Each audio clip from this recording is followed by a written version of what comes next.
This is 39EL3518. It was shipped June 8th, 1939. It was a blue and white Goodyear tires. There is no color charge.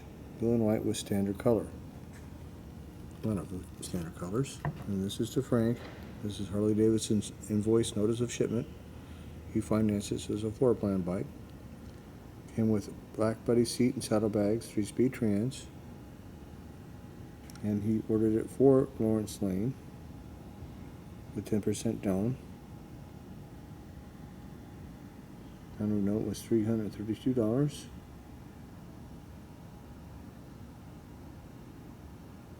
this is the COD note due to the dealer. This 10% down would have been Frank's 10% down, not what Lawrence Lane ordered.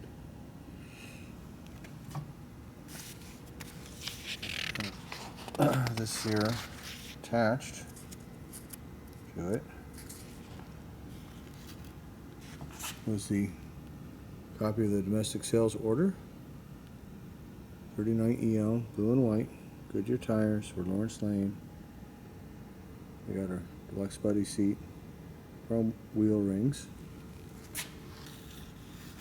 See if they put that on here. Yep, put the chrome wheel rings on here. Put the rear safety guard on it. Deluxe equipment group. So that's the chrome package with the front safety guard.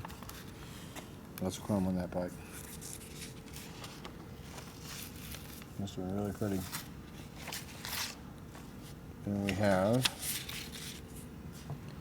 the dealer's record purchase release. This is when he paid off the financing for 39EL 3518.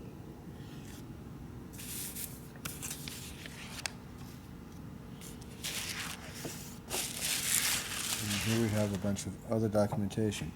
So let's see what it says. This is June 21st, 1939. Harley Davidson, dear sir. It says, in answer to your letter of June 19th, you asked a return reportion floor plan machines on hand. 39EL 3463 is here on the floor. 39EL 3595 is here also on floor. 39EL 3518 is sold. Contract for same enclosed. 39WLDD 2412 is sold. Also contract enclosed. That covers the 4 machines you ask about. You state in your letter that my lack of working capital must be due to overstocking or overbuying. Checking up on my books and used machine trade-in stock, it seems to me more like overselling than overbuying. Of course, that's buying too. Most every new machine sold I have to trade in or buy the customer's used machine. At the present time, I have 13 used machines, 4 sidecars, and 2 package trucks that I allowed $2,030 on. They will bring this much on resale. In checking over my charge accounts, I find $1,534 on the books that is good and $150 that is doubtful. This is $1,534 is a lot of money to have out on repair work and accessories and so forth, both pleasure and commercial accounts, but in my opinion it seems about normal for this territory. On the pleasure accounts, the boys can get all the credit they want from Zimmerman, so I am forced to extend this accommodation to many of them. On the $2,030 worth of used machines that I have in stock, this is not normal. I have delivered 14 new machines in the last 60 days, and that's too fast for me to condition and resell all of the used trade-ins. I want to pay my bills in full and on time, but it's pretty hard to do when I'm forced to tie up this amount in trade-ins. You asked me if I'm still carrying installment contracts. I have one Ford Pringle purchased 39EL 1643 from me June 10th, paid me $193 allowance on his trade-in. Balance to be paid within 6 months. I picked up this machine from Cumberland, Buffalo, and paid him cash for it.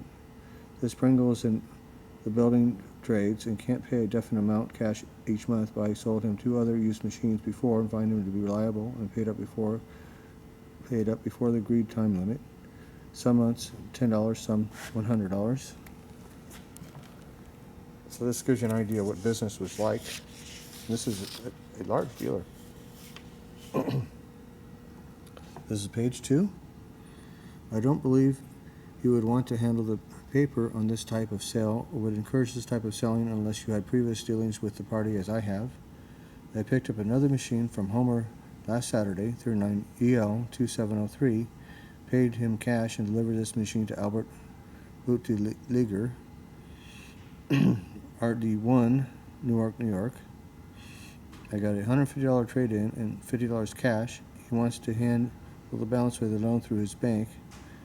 Made agreement with him to settle it within 10 days. Of course, I could have sent him back to get the money first, and he would have wound up down in Denzel, where the rest of the Newark boys are getting 5% discount on new machines, plus high allowances on trade-ins, plus a commission for selling them to their friends. I didn't wait. I made the deal while he was hot. With these 2 machines, I have enough cash in them to pay your $461 balance, but as you see, I can't reach it this minute. I also picked up another machine, 39 UL 3234 from Homer yesterday. This will be delivered to Hickok Bolt Company as soon as factory ships me commercial chassis only. Hickok wanted immediate delivery, so I did not purchase this through regular channels. Also, I did not pay Homer for this machine, but will do so just as soon as it is delivered. Also sold 2 other Deluxe 61 Saturday. These I ordered from you. Excuse the change in color. The typewriter went off without my noticing it. These purchasers are brothers. One will leave a $200 balance to be paid in 12 monthly payments with a straight 6%. The other wants to pay 1/3 down balance in 18 monthly payments at 1.5 times your regular rate. There's no trade-in on these. I could also have asked your advice in advance on these sales, but they were ready to buy, so I sold them. $70 deposit on the 2. We have worked like the devil to promote these sales, but we have about all the load we can carry in used stock. I can sell their 2 61 floor plan machines that I have on hand by taking in a 37 Indian on one and a 37 Harley on the other. But if I sell them, I'm in deeper. On the Goodrich Silverton Servicar they have sent in the requisition to headquarters and expected to be back any day. I'm allowing $161 on a 35 International pickup truck. Maybe I'd be better off not to take this deal. This is page 3. Real interesting. I mean, the guy's struggling with just a few $100s. That was just a massive amount of money. It's like I'm owing you guys $2 million. So, they don't bug the dealers over a couple $100,000 right now. This is a massive amount of money. This $2,000 this guy owes. Page 3 on the New York State Railways.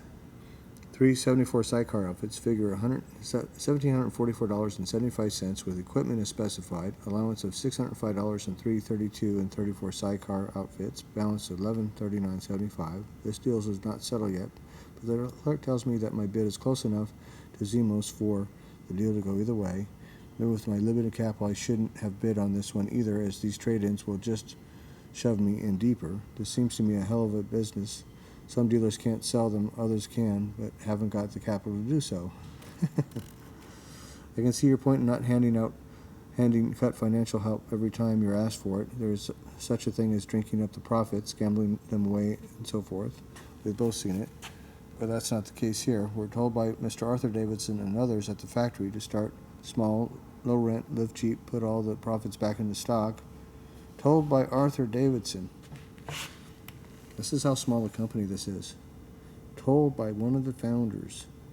Put the profits back into stock, gradually build it up, build goodwill, get a club started, keep hammering away at the police business, and not worry about Zimmerman.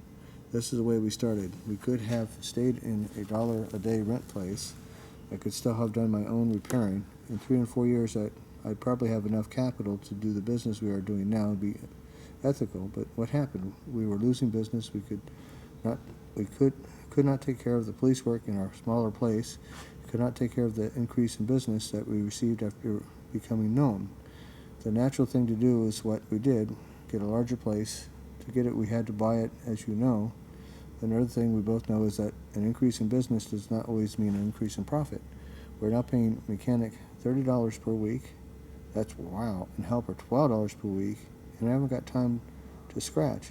It's now 2:15 a.m. By staying small and doing my own work, I could make just as much profit for myself and not have the headaches that I have now. Boy, that sounds familiar. It's like Harley Davidson building up recently, huh?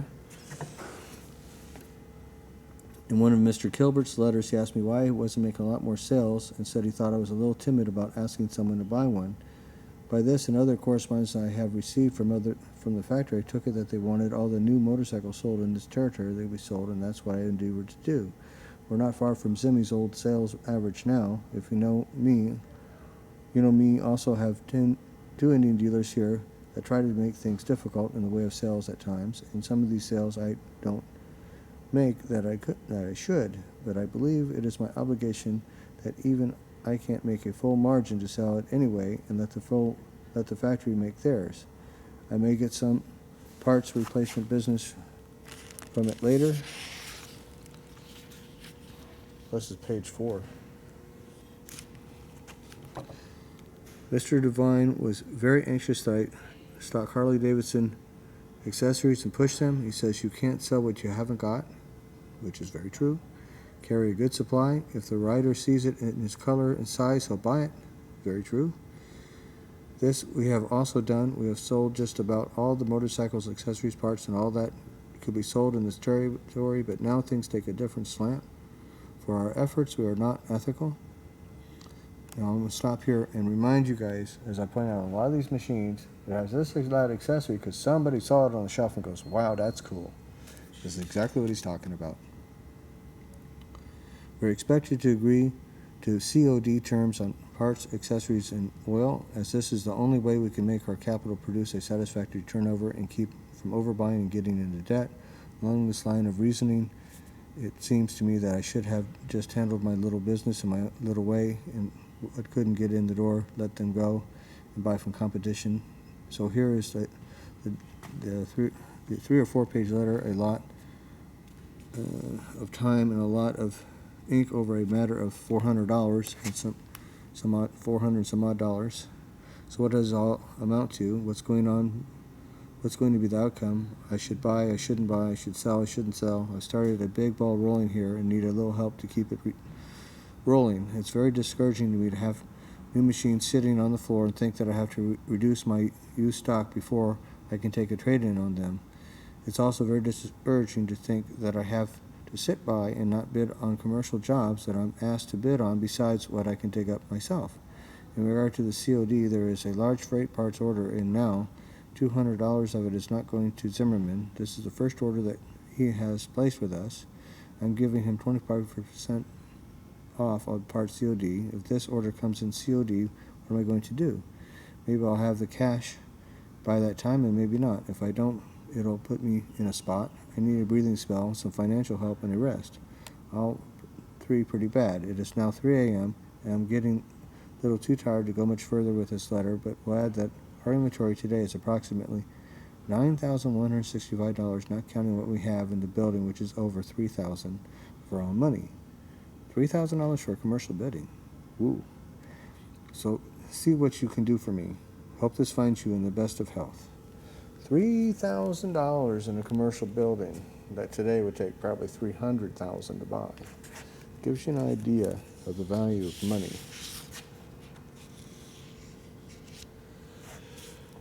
Here we have another letter. September 26th, 1939, Harley Davidson, Dear Sir, referring to your mailgram of the 21st and your letter of the 25th, the reason that the Wilson contract was held up was that he was waiting to get into a job in his regular trade. He is now employed in the tool machine department at Gleason's at his own trade and making from $25 to $30 per week. He did not want the contract sent in until he was assured of this job. He has already received some advance in salary. This is well-known Gleason Gearworks. About Lawrence Lane, he advises us that he will pay you to date with his next payment. Enclosed, please find contract for John Hauser, I think. Move to 965 Britton Road. If you have a contract on him, hereon he owes you 7 payments at $13.93 each. This has been included in this new contract, so the amount of $97.51 is yours and is to be deducted for the amount you he mistyped here. I think that we got back. It's really faint. I believe that his September 28th payment was sent him on the old machine. Instead of paying you the $13.93, the amount due will be $20.72 beginning September 28th for 12 months. This contract was held up due to Hauser being ill for a time, not being able to sign it till he was better. We regret very much the delay in sending you these contracts, but hope you will be able to understand. Hoping this finds you in the best of health. Right.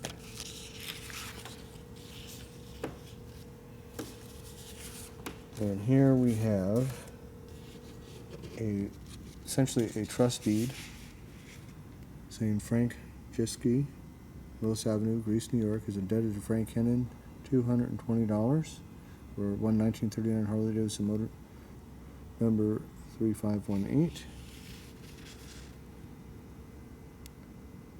So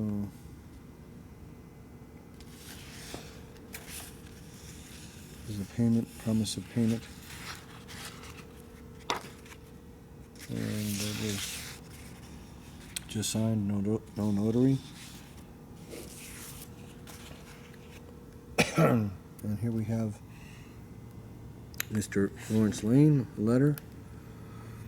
Dear sir, your installment note for the unpaid balance due on your Harley Davidson motorcycle has been purchased by us. Your motorcycle has been insured against loss by fire and theft for 1 year. This insurance does not cover theft of accessories, tools, or spare tires, except in case of lost entire outfit. By securing delivery of a motorcycle on the pay-as-you-ride plan, you've been extended the courtesy of a loan in return for your definite promise to make payments at the exact future dates. Your monthly payment should reach our office in Milwaukee, Wisconsin on before the dates agreed upon. Here's the dates. So this explains Kilborn Finance. This is Harley Davidson's in-house finance. No idea who they were till we got this letter. Well, so it's just telling them how to pay everything right here. Well, so that's who Kilborn is. So Kilborn was Harley Davidson's in-house finance company. Today it's Harley Motor Credit. So Harley Davidson wasn't big enough to finance their own bikes. They had to get an outside finance company for their own guys. That's how small a company Harley was at this time. You know, he's getting indoctrinated on how to run his dealership by one of the founding fathers, not by the sales rep down the street, by one of the founding fathers.